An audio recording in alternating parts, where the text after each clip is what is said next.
following show contains adult content. It's not our intent to offend anyone, but we want to inform you that if you are a child under the age of 18 or get offended easily, this next show may not be for you.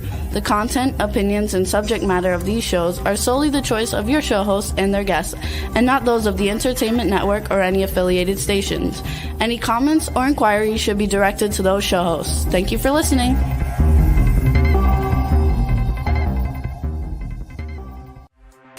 Hey everyone, and welcome to 50 Shades of Bullshit. I'm your host, Christine Lalonde, and this is the podcast where we uncover the truth about online dating. Now let's begin. Hey everyone, I'm Christine. And I'm Brian. And this is 50 Shades of Bullshit. Thanks for being here today, Brian. Yeah, thank you so much for having me, Christine. Yeah, so, Gabby has always been my co-host, and then Gabby had to leave us. And I've had some guest co-hosts on, and I've asked Brian to be our co-host today because today we're talking about men's mental health, and I just thought it'd be more appropriate to have another guy on the show to talk about that. So how's your week been, Brian? Thank you. Yeah, and it's great to be here. It's an honor. Week has been really good. Like, we had a heat wave last week. It was 110. And then this morning it's like a cold 75. And I had a sweater on until like 20 minutes ago. And all right, sun's finally coming out and got some sunshine here. But yeah, week's going pretty well so far. Well, maybe we need to do Earth mental health, because I think that we're having some real bipolar, shit going on with our weather. Definitely. Today I think is an important episode. I wanted to have this episode because I really feel that, we talk a lot on this show about women's mental health and, where we are in our, journey for life and dating and stuff like that. But I don't think we've ever really conquered or talked about men's mental health. And I think it's important because, I have an invested interest. I kind of like men. I kind of like them a lot. And, dating guys who just don't have their shit together is really difficult. And so I don't, think I know anything about men's mental health. So that's why I have you guys here today. I want to hear what you have to say in our guest today. So. Yeah, definitely. And it's also such a taboo topic, or it has been. It's finally sort of okay to talk about, and it's okay to admit, I go to therapy, or I need help, or let's, open up and talk about something. It's finally starting to change, which I think is fantastic. I do too, because I think that men who ask for help or admit, that they're not perfect, or, talk about, their vulnerability. And that to me is strength. That to me is hot. I find it very sexy when a man says, hey, I don't have all my shit together, but I'm certainly trying. So I think it's important. And I think men should know that it's important to be vulnerable and to seek help and to ask for advice.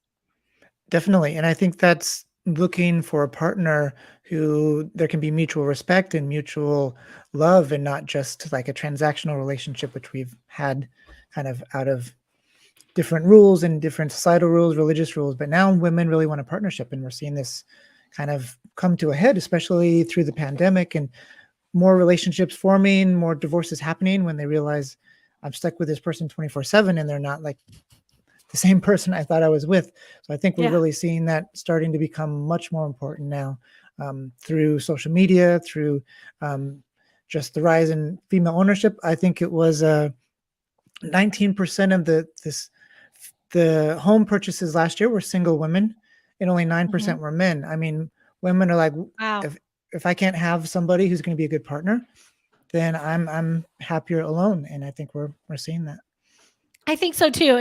I have admitted on this show that in the past, when I was younger and naive and didn't know shit, well, not that I think I know shit now, but I'm a little smarter about some things. But I have admitted that I found that men who were vulnerable and men who showed any kind of, hey, I'm not quite all, happy or healthy, emotionally or mentally, would scare the shit out of me. And I used to run thinking that it was a weakness. And I learned it's not weak. Yeah.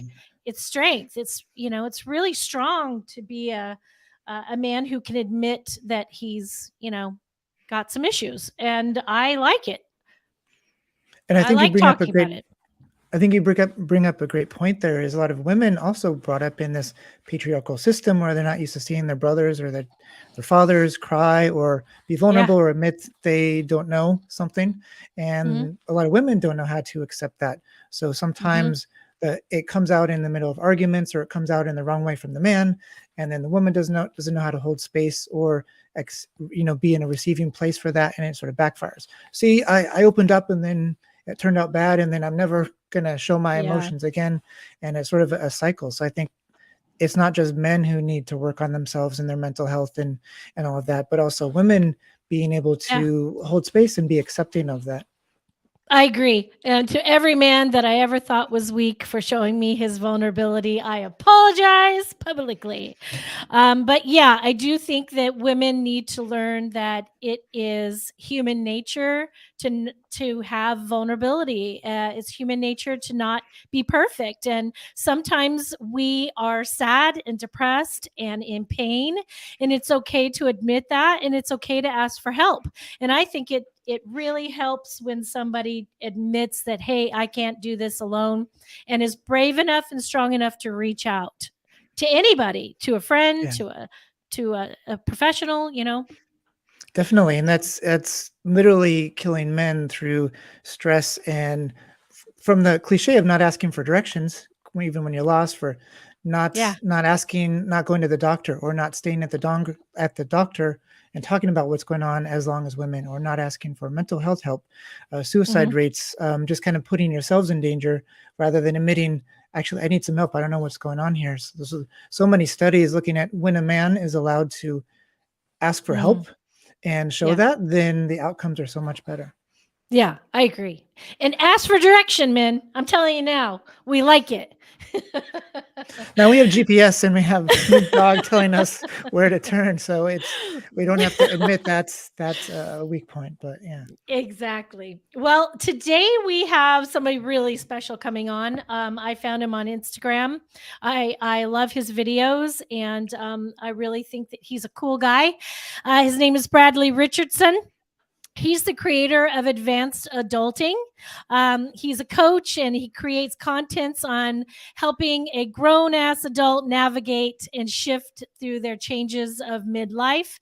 And personally, I know he says in his bio that he helps people in midlife, but just a few weeks ago, I had some brothers who were Gen X's who came on to the show just to ask basic dating questions and how to get past breakups. And I think that if we start teaching our kids younger, as teenagers and young adults, that it's okay to grow the fuck up and man up, as you would say, I guess, or woman up, that we can, navigate this life a lot better. But he is a 5-time best-selling author, speaker, coach, and executive who has been featured in all kinds of stuff like Wall Street Journal, Rolling Stone, Good Morning America, NPR. He is from Texas, and I love a good Texan boy. Let's welcome Bradley to the show. Well, hello, everybody. How are y'all Hey. doing? Hello, Hey, hello. Brad. Well, happy to have you, Bradley. Thanks Thank for being here today. Thank you. I'm happy to be here with both of y'all. So big fans, like the work, and it's a good topic. So yeah, very excited about that. It's good stuff. That's great. Well, I'm thrilled to have you. I was so excited to find you. And I love your content. It's funny. I saw you one time, and the next thing you know, I see you everywhere. I see you on my TikTok. I see you on my Instagram. It's awesome. I love it. That's good. That's the way it ought to work, right? That's right. So, Bradley, tell us a little bit about your background and how you got to this place. Yeah, sure. So yeah, you said in the bio there. I mean, my brand is Advanced Adulting. I help grown ass adults, men and women all over the world, and navigate midlife, and that really is mostly men and women in their 40s, 50s, and beyond. But you said something really important a moment ago, and that was, younger people and Gen X. These are core skills that can be applicable to almost anybody. But the thing about advanced adulting is I believe, not just believe, I know because I live it. These are the things that, hit you right in the face when you're experiencing them. The idea that nobody, the things that you're under this illusion that you're supposed to have your shit together at a certain age, and you find out very quickly you don't. Okay. No one sits there at 27 and goes, I wonder how my second marriage is going to work. This is going to be fantastic. Yeah, exactly. So it's based on life experiences, and the background comes from fifth generation Texan. Grew up here. I've lived in New York City for a while. Started my career in New York City in sales, and I kept a journal of everything that I did, right, wrong, good, bad, indifferent, as a young exec way over my head. And I'm in my mid 50s. I didn't even know any better, but I turned that journal into a book that Random House published. And I did that at 27. I wrote the first business book for Gen X is what it was.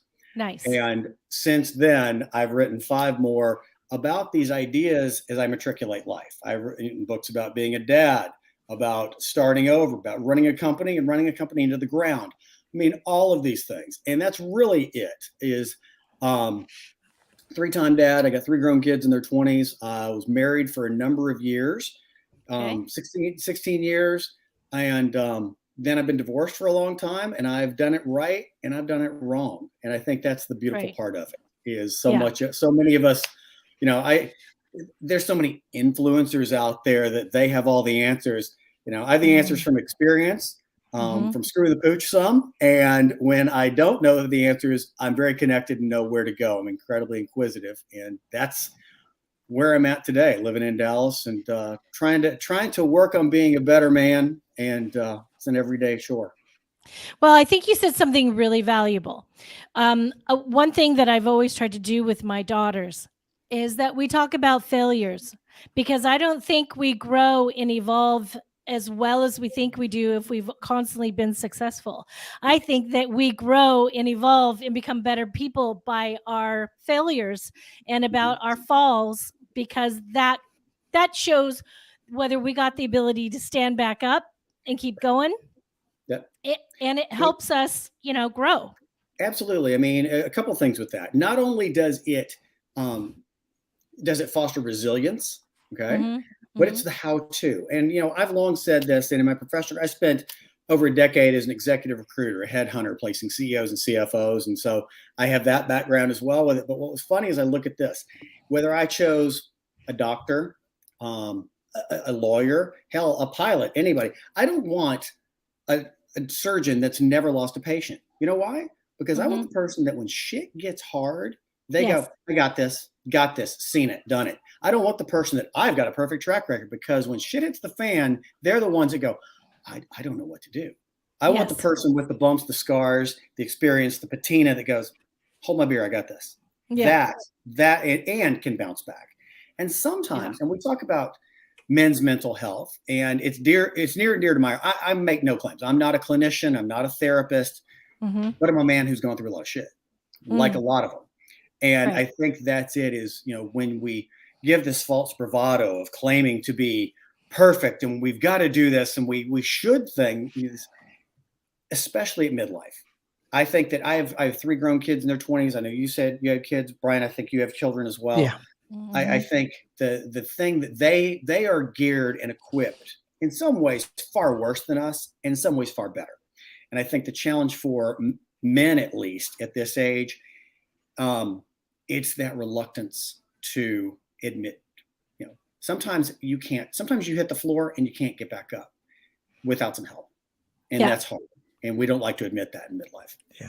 Yeah. When I talk to men that I date, and I go out with them, and it always inevitably comes around to, I'm divorced or whatever. And I say, so what happened? What happened in your marriage? How did it get to divorce? And they always say, oh, well, she did this or she did that or blah, blah, blah. And I say, no, I don't want to hear what she did. I want to hear what you did, because I want to know if you can admit, I fucked up. I did something stupid, or I just was not attentive. And then I can say, have you learned? Are you evolved? Have you changed? Right. I think that's more important than anything. Right. Yeah, I think that's a big part of it. Is, there's two schools of thought on this, and it's important to be, one, self-aware. Because I know Brian does a lot in the whole dating world too. So it's this idea of, self-awareness is key. If they're completely lack any self-awareness, men or women, that's a red flag right there. If they're a professional victim telling you about what a bitch she was, what an SOB he is, okay, there's no room there. You forget doing the work. You can talk that all day long, but you're still bitter Betty, and you have nothing to deal with. Yeah. But the big thing there is, I think you need to be self-aware, but I think especially there's a time and a place for that. I think the pendulum swings both ways. It's been from, we're not going to talk about anything. And I think especially in midlife, when you're first dating at that, we think of it like an interview. It's all just a headhunter, right? So we think of it like an interview, and let me tell you my resume. And part of that resume is, let me just show you my scars and bleed all over you on what a shitbag marriage this was and how awful it was. And we think that's being open. No, that's gross and oversharing.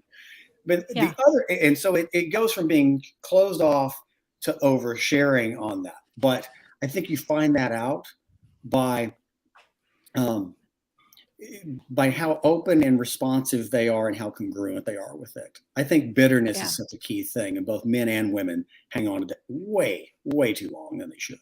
Yeah, I agree. So tell us, when we say men's mental health, what are we really talking about?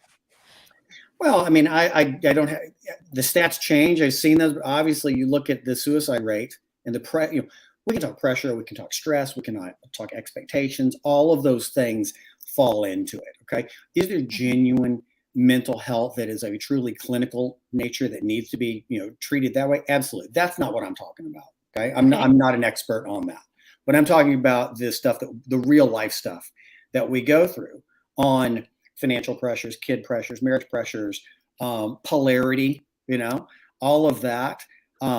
Depression's a real deal. I've suffered from it. The suicide rates. And here's the thing. I think, and this is why I think that is so challenging for people. Again, my focus is midlife, but more so than others. We run this, we have these expectations of how we were raised in Gen X, I guess, 40s, 50s and up, is you need to act a certain way. You're buttoned down. If you're vulnerable, you're a pussy, you're weak. I heard y'all talking about that early on. And that's a challenge. The challenge of, this yin and yang of how am I supposed to perform?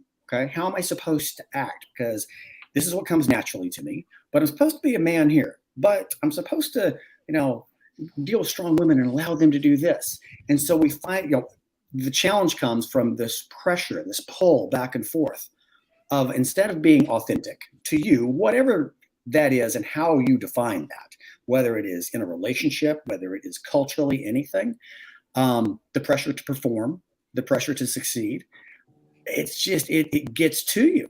And I think that's the hard part is, we see people younger than us, that are hyper polarity. And I think for a lot of people our age, men especially, they're just not equipped for it.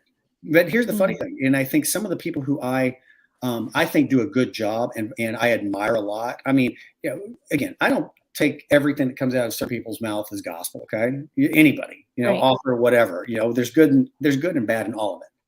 But there's some really strong, badass, successful men who are vulnerable, not in I'm going to cry at the Notebook type shit, but it's the type of, hey, I've almost eaten a bullet. I've almost killed myself. I've done this. I've run a company into the ground. I've had a shitty marriage. I've done this. My kids won't talk to me. Being able to recognize that and recognize the difference between where you are and how good you can be and where you can be. It's a lot of pressure, but that's what it's about. Yeah, Brian, when you talk to people, when you talk to your clients and the people that you help, what is some of the things when you talk to men when it comes to making sure that they're equipped to handle some of the things that Bradley was talking about? What do you think you do in those situations? Well, Bradley, I think you really hit the nail on the head as far as there's the dichotomy between who we are, like our true authentic selves, and then the performance of masculinity. So in those cases, I think it comes back to being able to be safe, whether that's through your own self work, or having a friend or a partner or a therapist, somebody where you can actually admit to those feelings or whatever is going on. And I don't want to follow in my parents' footsteps or do what they want to do. I want to do this, and being able to find safety in small steps in order to get back to whatever it is that's more authentic to you. I think that's a really important part of it. Yeah, I think again, there's that chasm. I think that's what causes mental health problems and stress among men, is this chasm, this void between who we are authentically. And here's the deal: whether you want to talk masculinity or anything like that, it varies from person to person.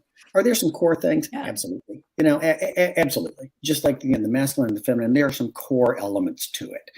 And again, you can find anybody on social media now that'll swing weird ways. I mean, you can take Christianity, Judaism, politics, anything. You can find wackos on either side. Yeah.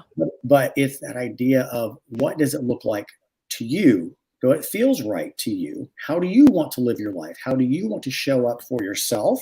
How do you want to let go of the past patterns and baggage from your childhood, from your parents, from what you were shown, what you weren't shown? I think that's a huge part of it right there. That's a huge stressor. Yeah. Okay. I mean, and look, hey, I'm super pro therapy. I pretty much purchased, a BMW for, a therapist here. Okay.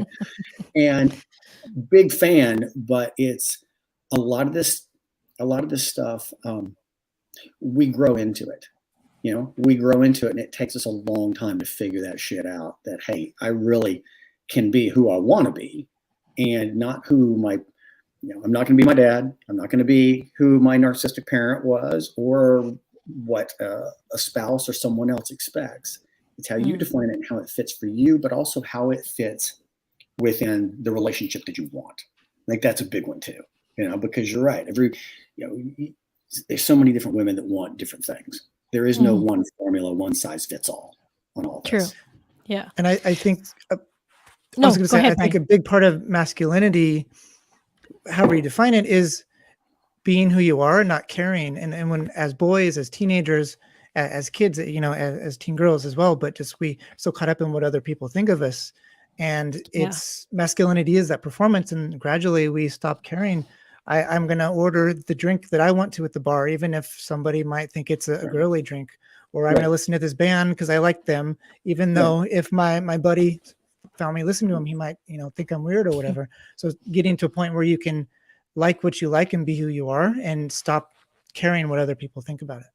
Yeah. That's, and that's the whole thing, that's part of that's why I lean towards advanced adulting on that, because I can tell you the lowest times in my life, look, I mean, like I said, I've done a lot right, a lot wrong. People could look at my life on the outside and go, oh, that's charming. Yeah, but there's been a lot of fuckery as well. Okay. And I think the times when I have not felt the most comfortable in my skin, I've not felt like I've showed up authentically, but more importantly, for my family, for my kids, for other things like that, have been when I tried to be a pleaser. Okay. When I tried to, and there's pressure to do that. Okay. Well, I got to provide. Well, I got to provide by being in a job that I absolutely hate. Okay. Well, I need to show up, but this relationship that I chose in my late 20s, when I didn't know what the hell was going on, is a disaster, and you're trying to figure all this out on the fly. And when I believe that men, when they truly are comfortable in their own skin, they can flex, they can walk authentically. I don't care how you act or what drink, look, I like big drinks. Okay. Big deal. I mean, what drink you like or anything like that. If you own it, there's power in that. Yeah. And that I agree. We've given away and lost a lot of our power. Do you think that there's a big difference between men trying to find their place in being healthy mentally and emotionally, and women trying to be in the right place mentally and emotionally? Say that one more time. So we talk a lot on this show about women finding themselves and doing things that make them happy and growing and become mentally and emotionally stable. Right. Do you think it's a huge difference because you coach both men and women? Right. You aid people. So do you think it's a huge difference between helping men find their emotional and mental stability as to women finding it?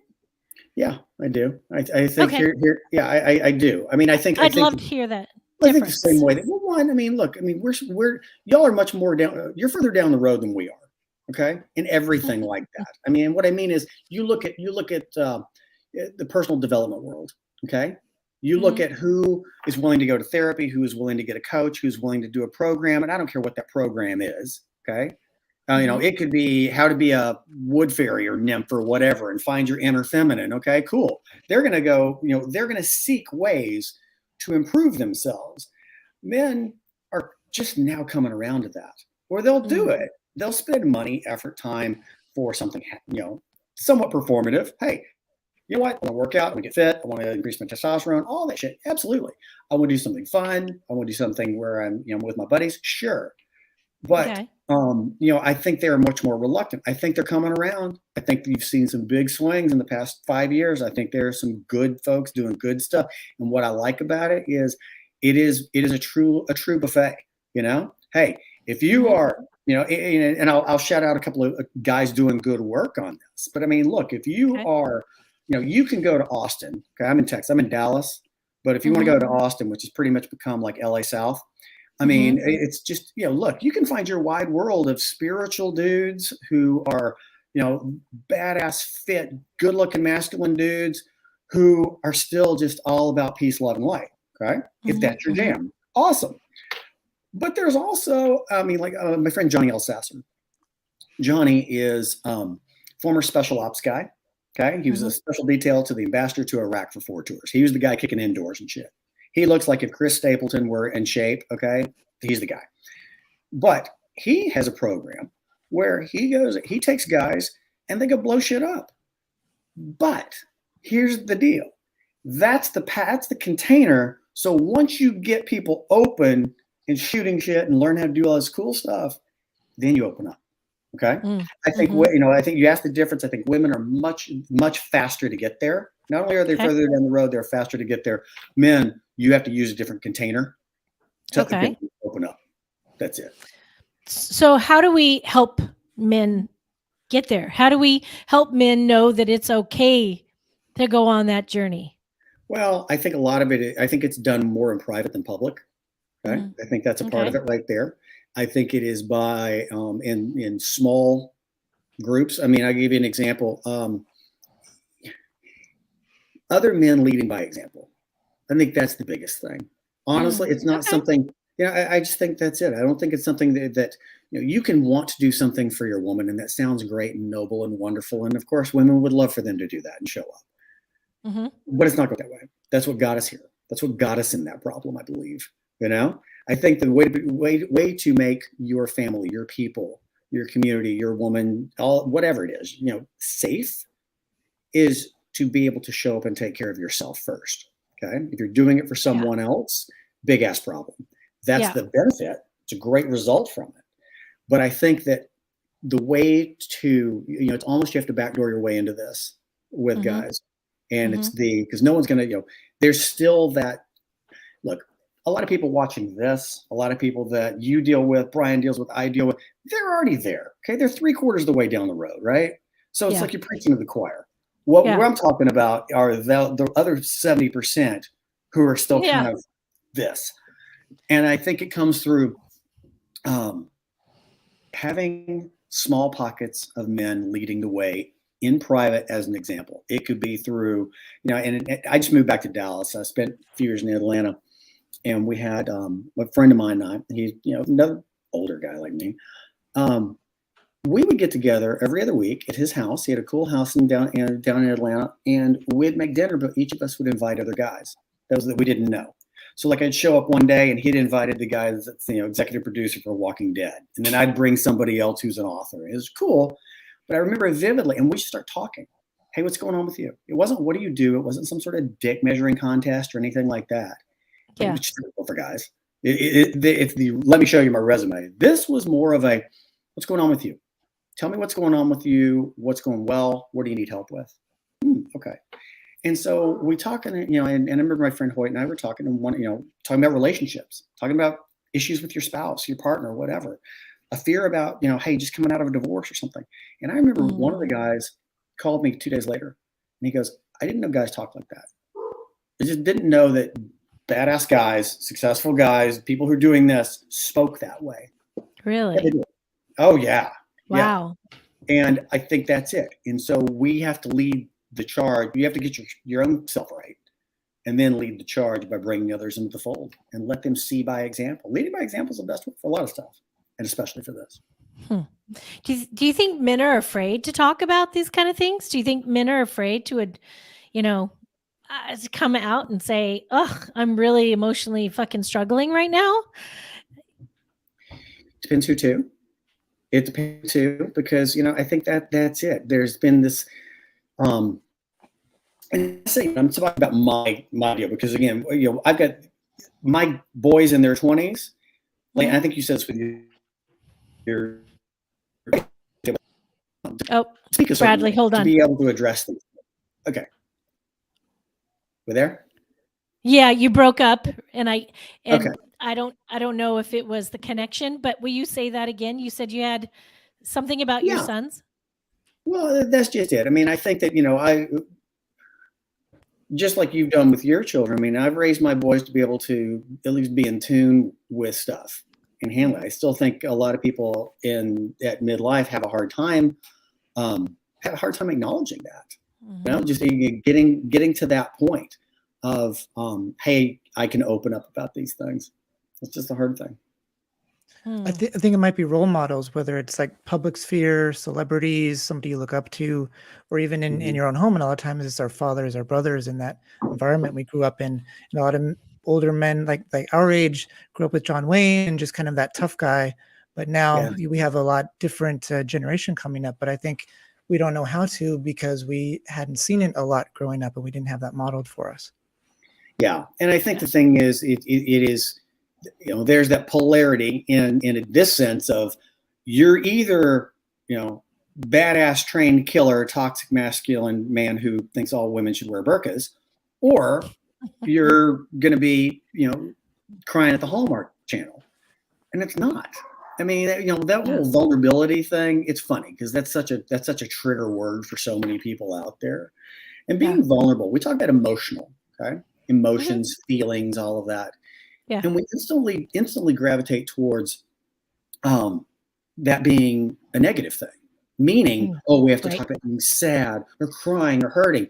Well, you realize that pride, joy, anger, passion, all of these things are emotions as well. Yeah. And so I think there's it's easy to look at the baseline negative on that, rather than, hey, you can be vulnerable. Means I'm showing my excitement, I'm showing my passion, I'm showing my happiness, I'm showing my caring, my tenderness about a child or anything, or my job or my brother or whatever. And we neglect that, that it's okay to be able to do those things. Yeah, I'm glad you mentioned that, because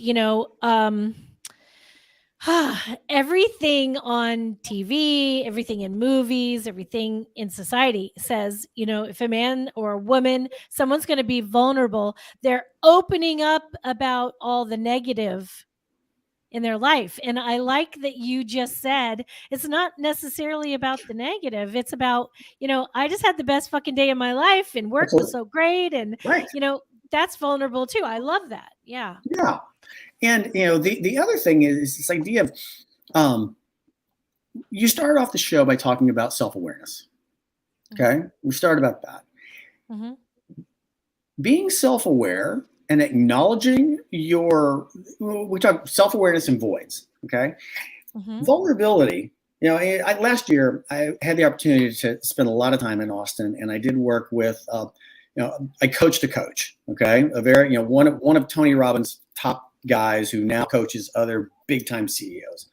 And I had a chance to work with him, and it was interesting because we were having a conversation. He's also a former Navy SEAL. And we were talking about this idea of vulnerability. Okay. This guy's a fucking badass. I mean, just as badass as they get. And we talk about vulnerability and sharing. And it was this idea of being self-aware enough to know where your the improvement can lie. That's vulnerability. That's not the look at me, I'm 10 feet tall and bulletproof, I'm a badass, I got this stuff and I can do this. No, vulnerability is like, I am a badass, but you know what? Here's where I'm deficient. And I recognize that, and I'm okay saying that. And that is whether it is something physically, personally, spiritually, mentally, professionally, in your relationship. Yeah. I mean, there's a guy, I know of him. I don't know him, but a guy named Garrett White down in San Diego. And it's interesting. I like this guy's stuff. He's not everybody's flavor, but I have a lot of respect for that because one of the things he says is, hey, yeah, I mean, he comes off this, very tough guy, very successful guy. He's like, man, I fucked my marriage up, and here's how. And I did that. And I go, that type of thing right there, that being able to admit mistakes, admit there's room for improvement. And I think the other thing too is, you said this before I came on camera, and I loved it. And I think it's very important though. Yeah. I work with a lot of women. Okay. And they don't want, it is a slippery slope. That's the challenge for guys. Okay. They want you to be vulnerable, but they don't want you to be so squishy vulnerable that, who's going to, cry more. But I think that idea of just being open enough to know there's room to improve on something. That right there, that can be sexy. That can be masculine. And that can make people feel safe. But the biggest piece is, it's saying your problems doesn't mean shit if you're not going to do something about it. That's the difference between that right there. Okay. Yeah. Oh, they're so vulnerable. They're telling me what they did. And who gives a shit? What are you doing about it? What are you doing? Yeah. What have you done? What are you doing? I recognize it. I'm recognizing I'm a raging alcoholic with all these issues and a toxic ex, but I'm not doing anything about it. I'm just going to sit there and whine to you about it instead. I've ran into that a lot. As a woman who is really tried to grow and change and evolve and work on myself and my ability to be in a solid relationship. When I meet men and they do say, yeah, well, I kind of did this and I've never been married because, whatever. I always say, great. What are you doing about it? Right. What have you done to change that? And they always look at me like I'm being, I don't know, like I'm challenging them. And I'm like, no, I just want to know if you've done a fucking thing about it. Right. If you're a cheater, you cheated once, you made a mistake, you admitted it. What are you doing to change things within yourself, to be happy within yourself, that you're not constantly looking for something else to make it better? So, and not a man can't take that. And I really wish that was something that was easily talked about. Yeah. I mean, it goes back, and that's more of a dating. It falls into more of a dating situation of the expectations, even within that, not just a masculine and feminine thing, but it's this idea of, how much do you share? What do you, how much do you share? What's games? Where do you want the expectations? All that stuff that I know Brian does a lot of work with. And I experience too. I think that's, there is no magic formula. There's just not. And yet people think it is, well, if I do this, say this, whatever, it's just, it's too much jockeying and gamesmanship on it. And then ultimately, a man, if he has not either done the work, been open, or confident in his own skin, he's going to look at that. And I did a webinar earlier today, and it's funny. Someone asked me, do men not like, or are they intimidated by strong, successful women? I go, the wrong man is. The wrong man is. Wrong man is. Yeah.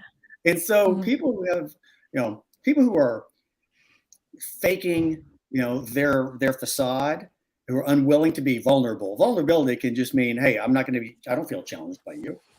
They don't want to be challenged by a woman. They're going to feel that instantly and bristle up like, oh my God, who is this woman? Yeah. Oh, you remind me of my ex-wife for doing this. Who are you to challenge by this? Yeah. Well, and I think that sort of, go ahead. No, go ahead, Brian. No, go for it. I was going to say, I think that what Christine, you were saying earlier, goes back to like a growth mindset. And that's not just in dating and like relationships or romantic relationships, but work, career, your family, whatever it is, just admitting that, okay, there's a deficiency and I'm going to work on it, or, oh no, I fucked up, but I guess, say la vie and hope it doesn't happen again. Are you vulnerable enough to admit that there's something you want to work on and growth mindset versus sticking in the status quo and whatever, I don't care. I love that. We talk about growth, but here's the thing. Growth can be in the short term and immediate, but real growth comes over the long haul, such the long haul. And, part of the whole, advanced adulting platform is really about that growth, because you don't, it would be great if we were intentional about this. It would be so great if when you're 30 years old and go, well, you know what, the whole, Matthew McConaughey thing of, the man I want to be is, 50 years out. Awesome. Cool if it worked that way. But we don't think about it. But instead, you wake up after a divorce, or you wake up after, a traumatic event with your career or kids or health or losing a parent, whatever, any of these things that really are the stressors for a lot of men. And you wake up and you go, I'm not the man that I wanted to be, I think that's a big part of it right there, is that difference between who I am versus who I know that I can be, or who I set out to be. Okay. That's the big challenge right there. And that's what's causes a lot of stress, a lot of anxiety, a lot of pressure. And if men don't either have an outlet to deal with that, have if they're in a marriage or partnership relationship, that's key right there. Not looking for that person to bail you out, but looking for someone to at least understand. And, this is the biggest thing too. I know Brian, I'm sure deals with this too. It's look, your partner, girlfriend, spouse, whatever, they're not your therapist. Okay. They're not your therapist. Okay? They're not a scratching pad or someone to bleed on. Okay. That is not sharing. That is not being vulnerable. But, a lot of men don't know that. So instead, they push it down. So do you? No, go ahead, Brian. I was just going to say, they're there to be supportive, but not do the therapy and all of the emotional labor for you. Right. So go ahead. Yeah. Well, what I was going to say is, Brian or Bradley, either one of you, do you think that there are some steps that we can suggest for men to move forward, to acknowledge these things and to try to get help? Is there anything that you can, either one of you, suggest? Well, I think therapy, great. Therapy is always, always A++. Okay. But I get it. Not everybody, it's not for everybody. Some people have a stigma about it. Some people won't do it. I get it. But I mean, I think it's always great, but not everything requires that. But I do think at least seeking the resources, I think, and we say, we love to use these bullshit phrases but we never define them of, do the work, go inward. Well, what does that mean? Really, what does that mean? Okay. And I think part of it, especially for guys, I think it is, being able to sit with yourself and acknowledge the wins, and acknowledge, because we put a lot of pressure on ourselves. Okay. A lot of pressure. And I think acknowledge what was in your control, what wasn't in your control. That's a lot of it right there. But more importantly, what can you do about it now? And I'm a giant advocate of, you can reinvent your situation. There's very few things you can't come back from. Very few. Okay. I agree. And it may be ugly and painful, and you may have to shake that Etch-a-Sketch and start over, but you can come back from a hell of a lot. And you can blow up marriages, you can blow up jobs, you can blow up careers, you can start right over. And it happens faster than you think. But you have to be willing to do it. And I think if you're not going to do therapy, you're not going to do resources, you need other healthy guys, healthy people around you that you can do this for and model yourself after. Yep. I think it's not being afraid. I think it's really stopping and thinking, okay, I'm not afraid to reinvent myself. I'm not afraid to admit I'm wrong or that I made a mistake, and I'm going to seek help. And like you said, Bradley, even if it's not with therapy, it's with people that you surround yourself with is super important. Oh, absolutely. And so that's funny. This webinar I did earlier today, we talked a lot about that, and I did something recently about friendships. Okay, so we talk about, and we all talk about dating, right, and stuff like that, right? Because that, and my focus with Advanced Adulting is largely on relationships. I'm not your guy that's going to say, hey, go, here's how you get your testosterone above 9 and grow a magnificent beard. That's not me. But the relationship it's not just dating. It's not. Okay, we think it is because it's the lowest hanging fruit, and we all have experience and something like that. But it's your relationships with your friends, it's your relationships with your family, your aging parents, all the trauma and bullshit and stuff that happened. It is the relationships with your children, and it's those relationships with yourself. And I think that you need to get those on point. That is if I were to sit down with any man, anyone can go, okay, you want to reinvent yourself, figure that. You don't need a woman, you don't need a partner. That'll come. But you need to get your own shit right of who is the man that you want to be. Yeah. That's it. And yes, yeah, go ahead. Yeah. I was going to say, yes, I think it starts with your relationship with yourself, being accountable to yourself, and just kind of the way I might suggest somebody start to look at things is look at the different areas or buckets of your life, your relationship with whatever romantic partner or partners, your work, your career, your business, your kids, your family, and start to look at those, whether you're journaling like on paper on a computer or just thinking on your drive. Okay, in this part of my life, how satisfied or how good is this part of my life on a scale of like 1 to 10? If it's a romantic partner, what if it's a 5? Okay, what kind of relationship do we want to build, and how are we willing to come to that? If it's work and I hate my job, wait a second, it's been 10 years and I hate this job. So what are you doing? And I think it goes back to the thing you said earlier, like being a better man. So getting the idea of being a real man and like that performance, and coming back to, okay, how am I a good man in this situation? How do I be a good partner to my wife or whomever? How do I be a good son, a good person, a good CEO, and being accountable to yourself? Well, and you said something important there. I mean, we look at, how can we look at the buckets of our life and how can we improve those, and where we full and where we deficient. Everybody's that way, okay? Yeah. And as a man, it's very easy to say, well, it's common with men and women, but especially men, you hit a certain time in midlife, and that's just it. You may have, I said it earlier, we're expected to have our shit together, but we don't. Well, I'm making a shitload of money. Look at this. My career is awesome. Yeah, your bucket's full over here, but it's, the rest of your life is here. Your wife's still in the tennis pro. Okay, your kids hate you. You're doing that. I mean, so, but we tend to double down on what's working, okay, at the detriment of the other. And I think that it's important, and it's okay. It's okay to level shit out, and we tend to think, oh, that's, especially in relationships too. What are the most toxic relationships? Oh, super high, white hot, crazy sex. It's awesome. And then this, and they think, oh, this is boring. No, that's healthy. It's healthy, and healthy is uncomfortable because it's unfamiliar. And it's the same thing with the rest of your life. Try and even out those buckets. And that's okay. That's healthy. That's okay. It's not a bad thing. And I think no, go ahead, Brian. And I was going to say, I think it's never too late, because a lot of men, I think, get into their 40s, 50s and realize, I've been working so hard to provide for family that my kids are about to go off to school and I barely know them. I haven't seen them grow up, and they're going to be gone soon. And so they come to they see the light, or they come to this realization that they got to step back and reconnect with that part of their life, because they've been working so hard for. Especially this time of year. Okay, this time of year, what happens?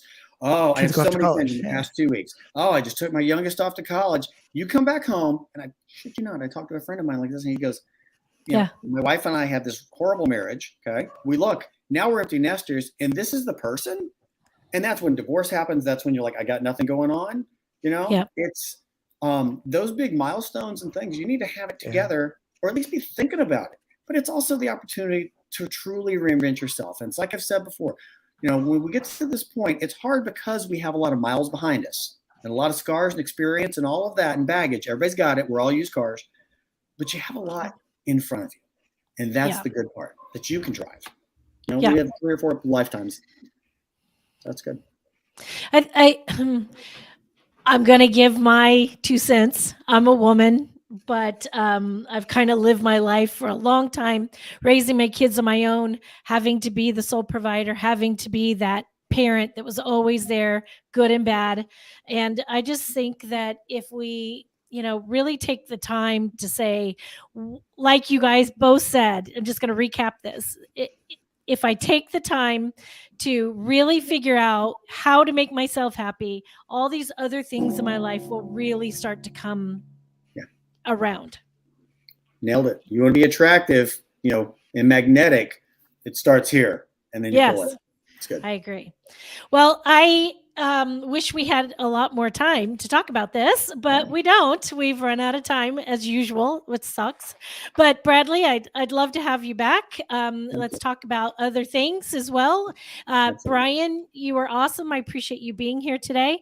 And for all of our listeners who came to hang out with us, and hopefully, we touched on a subject to help you get inspired to really take a look at yourself and see where you're going and what you want to do to get yourself in a happy, healthy, good relationship with yourself. So hope we did that at same time, same place next week. And we hope you come back. And until then, let's keep it real.